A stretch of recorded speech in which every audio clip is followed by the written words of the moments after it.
Hello friends, today I am going to explain you about pi, radius, diameter, circumference and area of a circle. If suppose we have to find the length of any object, we use a ruler. But what about the circle? How to measure it? Can we use it with a scale? No, right? Let's do a small activity. I am surrounding the boundary of the circle with a thread, and now I am taking this thread and measuring it on a ruler.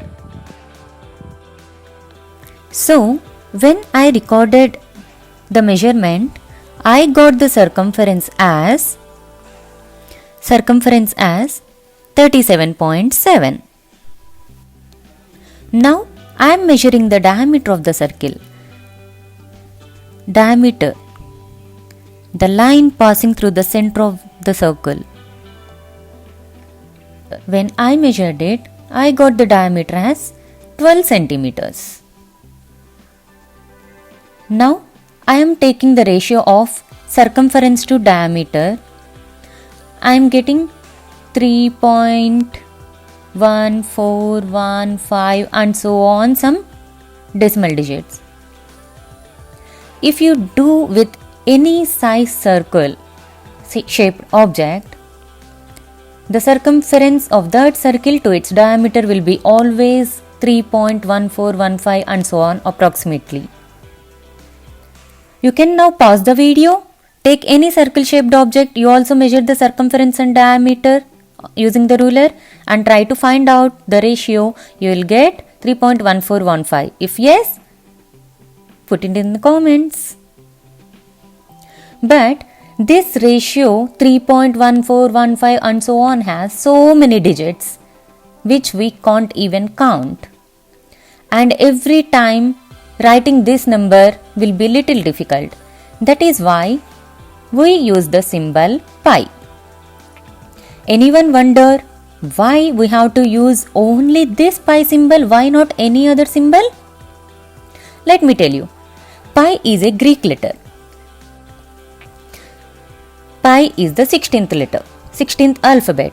If suppose you Google translate the word perimeter or the word circumference into the Greek translation, always the meaning of that word in Greek, that word has the first letter as pi.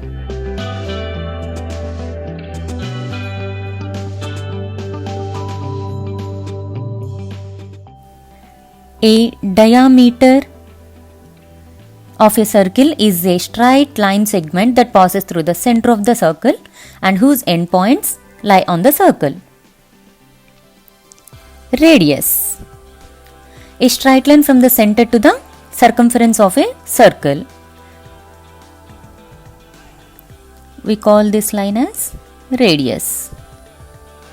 If you see, this radius will be half in this diameter. So 2 times the radius is equals to diameter.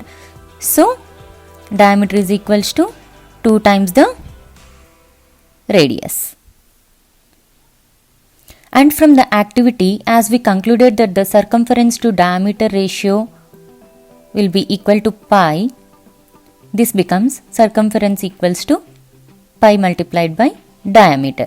So diameter can also be written as 2 times the radius.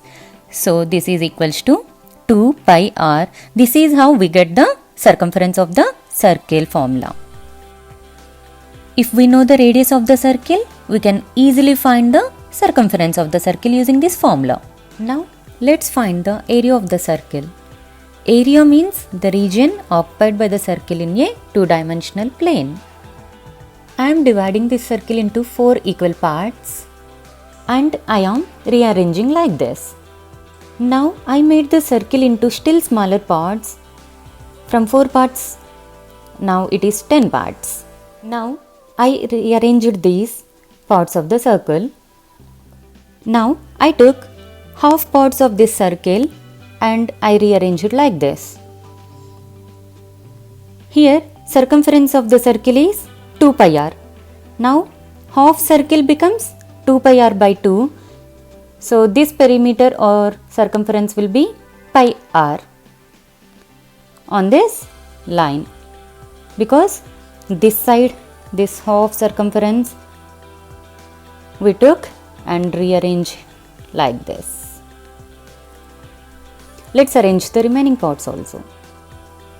So as I told, this half circumference I arranged here, and this remaining half circumference I arranged here.